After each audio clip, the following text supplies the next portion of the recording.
You want to go with Catherine, that? yeah, Catherine Graham, Washington Post. You want to talk about a story that will not be repeated going forward? Anything in the newspaper industry, this like True. doesn't exist anymore the way it did. I always get a kick out of like the different acquisitions they talk about, and they compare her acquisitions to other companies, and you hear about these newspaper businesses getting bought for hundreds and millions of dollars, and it's like, wow, it's just different world. And honestly, Karan, it's not a world I can even picture, because when we hear about the Buffalo News and one newspaper left in town, and the pricing power with the advertisers and the limited access to information, so the customers are going to buy those newspapers and see those ads, I understand it, but it's like I can't even picture it. Like I can picture Charlie Munger and Bell Ridge Oil because I know what an oil Right. field looks like, and that stuff still happens today. But I just can't picture like that world. So it's a little bit difficult to kind of get this story to sear in.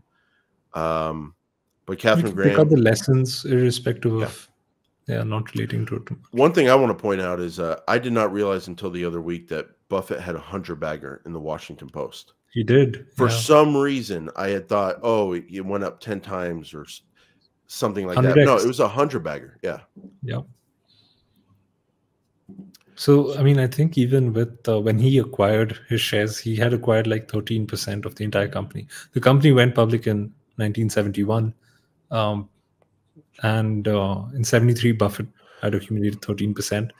But, because of the buybacks, that 13% went up to almost 22%. Wow. Yeah. And then eventually, I don't know if he exited or the company was sold at some point, but you're right about that. They had 100x. I'm going to say the takeaway for me is, one, I should read Catherine Graham's book, her memoir, because that gets talked about a lot as a great book. So maybe something we could do here. And then the second thing is 10% owners.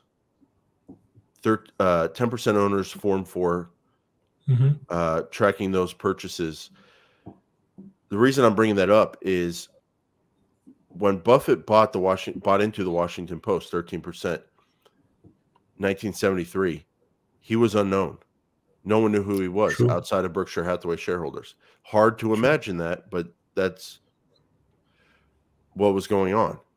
Now, if someone would have been tracking Form 4s at that point in time, if they had them back then, and saw, oh, this guy just bought up 13% of Washington Post, who is he? Number one, you could have been exposed to Buffett in 1973.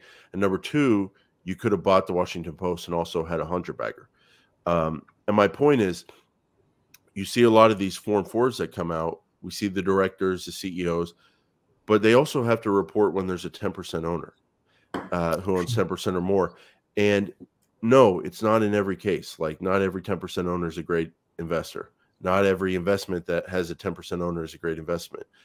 But sometimes there might be something going on that you can get people you wouldn't be exposed to otherwise, or businesses you wouldn't be exposed to otherwise, if you kind of follow that a little bit. And just like Charlie read Barron's for 50 years and then found one idea and then gave the money to Lee Lu after that, and then had a 30, 50 bag or whatever it is.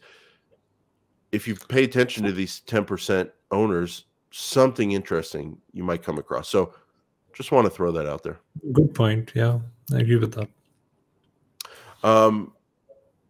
But yeah, I mean, what was the magic here? How did it become a 100-bagger? She just ran the business the right way. She did a lot of things, right? I mean, I think her first acquisition, it didn't go as well.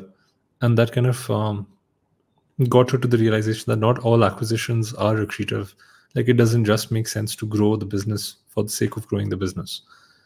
And then her board was a bit worried when like Buffett joined, but she kind of still went ahead, met with him. And under his guidance, like he was able to like introduce her to the Capital Cities CEO, Tom Murphy, and the Chief Operating Officer, Dan Burke. And they got that deal going when, they had to basically divest a portion of the business. So he was able to kind of help Katherine Graham not just be an effective CEO, but also help diversify the business from just newspapers. So I think that was a key part in the returns. Yeah, that was a key part, their diversification into broadcast companies, The media or business. cable systems. Yeah. And then she went markets. on and acquired a lot more cable businesses, like smaller businesses, and they had grown it out that way. Yeah, the author made the point is like when the newspaper business like started dying down, because they had diversified a little bit into better businesses, they were in a better spot than the other ones. And then even her the son buybacks. even her son had seen how his mother had kind of built up the company, and had actively been buying back shares. So that's something he also carried on The culture after her retirement. Yeah. Yeah, and then one final thing we should point out about this business is Buffett and Munger knew they were buying this cheap. They knew I think it was like $1 for $8 of value or something like that, is they've been out there saying, but they bought this for a lot less than they thought it was worth.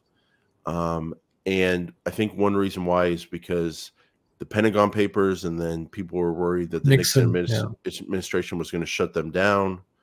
But then he didn't. And then, so I guess my point is, the stock price when Buffett bought, it sounds like it was at a very, very low price and a very depressed price. And Mr. Market was very negative on, at least. And he was on the board of the company also. Like, he influenced the major capital allocation decision. Right. So without, I think, Buffett's initial guidance, he would not have gotten that 100x. Yeah. So